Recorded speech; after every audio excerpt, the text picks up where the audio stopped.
Alhamdulillah wa salatu wa salamu ala nabiyillah wa bada assalamu alaikum wa rahmatullahi wa barakatuh. Yan uwa barkanku da wannan lokaci. Kwana biyu kun dan ji mu shiru abubuwan da suka faru sun riga sun faru. Abin da ya faru a Burkina Faso na neman kashe shugaban kasa ba neman juyin mulki ba, da wanda ya faru a cikin Benin da wanda suke nan suna faruwa a cikin kasashen da abubuwan da ake shirye-shiryen su faru a Ghana na taron ECOWAS. Abun da ya kamata mu sani shine wannan abubuwan na Benin ba wai kisan mutane kadai aka zo ba har da zawwa ba da bindigogi kamar yadda ake yi a da. Bari mu hauma su za mu kashe waɗanda muka kashe waɗanda aka ba bindigogi, to kuma bayan an kashe su sai ku zo ku ɗauki bindigogin. Abun da ya faru a Benin abu ne wanda ya kamata a yi musu juyayi, ko babu komai akwai 'yan uwan musulmi daga cikinsu. To amma wannan abu ba Benin kaɗai ake son ya shafa ba. Idan ka ɗauka kamar wuri ne wanda ya zama to irin wurin Niger, shi ma da Burkina Faso da Mali. Wurin Burkina Faso da Niger da Mali wani wuri ne wanda ya zama to kamar triangle ne haka. Idan ka ɗauki wannan wurin na Benin da Niger da Nigeria, wanda makasudin shi duk bindigogin da kaga ana ba su shine a kashe mutanen arewa, a kora su, kuma a fasa wannan pipeline, wannan bututun man Niger wanda yake kan mai a Benin. Kaga kenan an rusa ƙasa uku zama guda. Allah ka shige mu na gaba, Allah ka kare mu da kariyarka.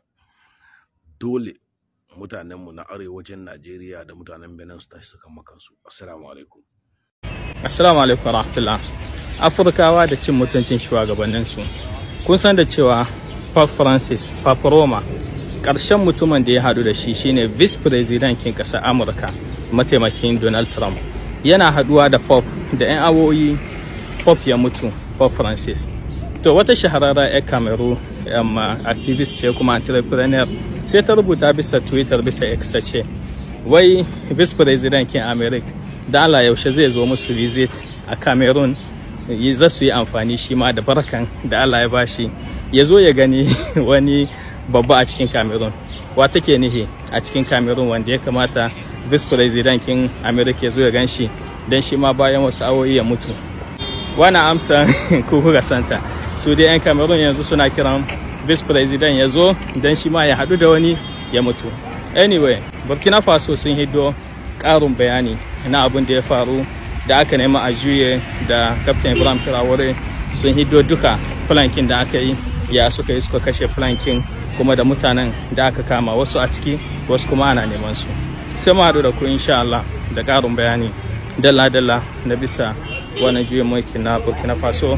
Allah ya samu dace. Assalamu alaikum warahmatullahi wabarakatuh. Wannan bidiyo in ka ga dama kai fartaji, in ka ga dama kada ka yi, in ka ga dama ka saurara, in ka ga dama kada ka saurara. Wannan kai ta shafa. Zan yi magana ta a ra'ayi na karan kaina ni.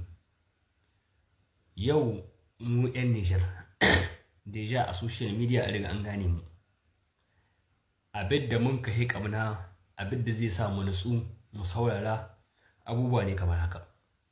Na ɗaya, zamanto duk in za ka kawo live ka kawo shi suke da wata rigima tsakaninka da wani, wannan zai tada maka al'umma. Na biyu, ya zamanto ka buɗe live ne domin za ka cin mutuncin wasu 'yan siyasa ko za ka cin mutuncin wasu manyan mutane. Na uku, ya zamanto ka buɗe live ne domin ka yi zage-zage ka tsine waɗansu albarka. Na hudu, ya zamanto ka buɗe live ne na ka ci mutuncin gwamnati ko kai kazafi ko kuma ka ce an yi abu kaza ba ai kaza ba. Na biyar, ko ya zamanto cewa magana kabilanci za ka yi. Waɗanga abubuwa su suke tara 'yan Niger. Duk inda ka je ka isko ɗan Niger ya haura mutum 200 ko 100, to ka tabbata waɗanga cikin abubuwan ga guda ne ake. Amma ɗan Niger yanzu ka je kuma ka bibiya, duk inda ka je ka tar da ana magana akan ya za a yi a samar da ruwa wani ƙauye a cikin Niger, ya za a yi a samar da wani sauƙi ta ɓangaren asibiti ko wuri, ya za a yi a samar da wasu hanyoyi ta wani waje cikin ƙasar ta Niger, ya za a yi tsaro ya inganta cikin ƙasar mu ta Nijar, ya za a yi me ake cewa a sama matalakawa sauƙi ta wani abu na rayuwa wanda ya zama cewa ya kasance yana gudana ne tare da rayuwar talakawa. Duk wannan abun ba ma ƙaunar shi a social media. Idan abin da ya kamata wannan abubuwa na farko su suke tara maka mutane, waɗanda kuma in su za ka yi ba za su tara maka kowa ba, inda ɗan Nijar na ba zai saurari ka ba. In ka tara mutum 1000 a waɗancan na wanga, in ka tara mutum 50. To sai kuma waɗanda suke buɗe live, ku bari in ba ku misali. Su kuma waɗanda suke buɗe live akan waɗancan munanan abubuwan, saboda su suna son a zo a saurare su, kuma suna son su ga sun buɗe gida mabiya na saurare, kuma ana sai su yi. To sai suka fuskanta wai ba su gaskiyar ba su sani ba, su sun san gaskiyar, amma menene to waɗanga masu bibiyar su wani irin tunani ne gare su, sai suke amfani da tunanin da kuke da su.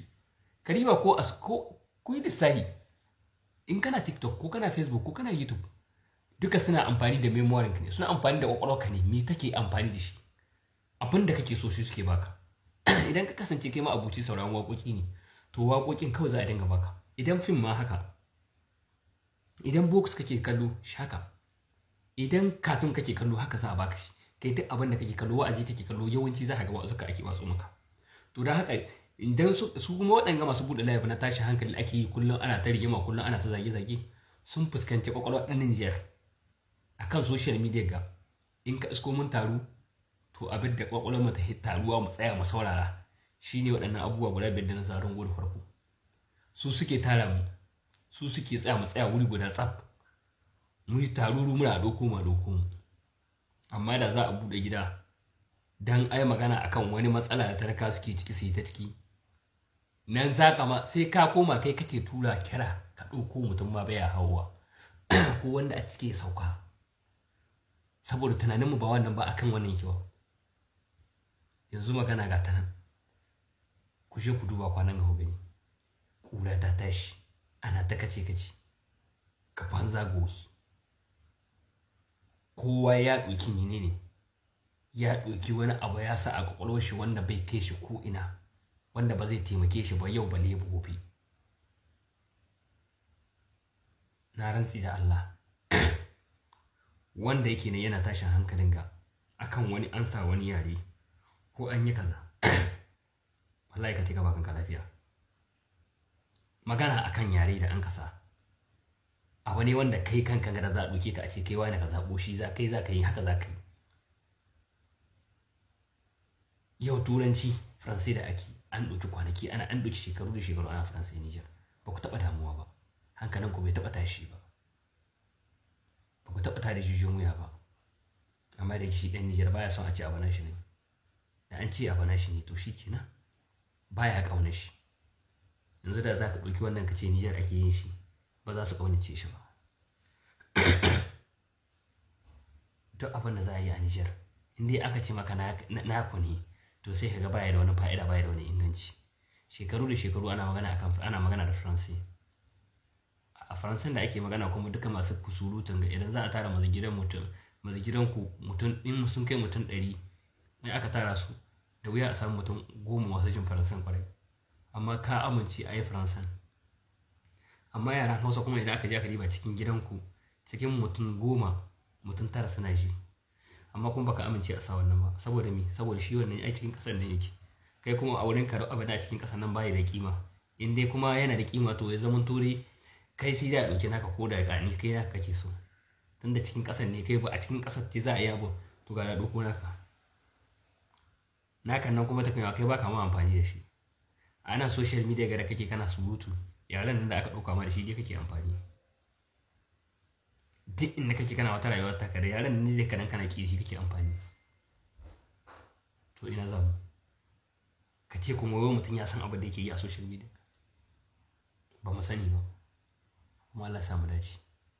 Kuma yanzu ma wani kaje ka bude gida kana son ka tara yan Nijar wai a zo ga wani abu na talaka a zo a yi, ka bude kawai kai iyayenka, amma kada kai tunanin wai za su zo su baka abin da ake so. Idan kana so a baka abin da ake so, ka je ka azaza live na cin mutuncin mutane, ko na kabilanci, ko na hada, ko na me ake cewa zage-zage ko dai wata harkar da duk za ta ka tashi hankali, to anan kai ka tara mutane. To Allah ya samu dace, Allah ya samu dace. Bana so roki kowa farta shi, in kai ne ka yi, in baka yi ne ka bari. Domin kara mana kwarin gwiwa, ka danna mana alamar like, sai ka danna wannan rubutun nan da kake gani abone, sai ka danna kararrawar sanarwa domin a sanar da kai da zarar mun ɗaura sabon bidiyo ba tare da bata lokaci ba. Mun gode.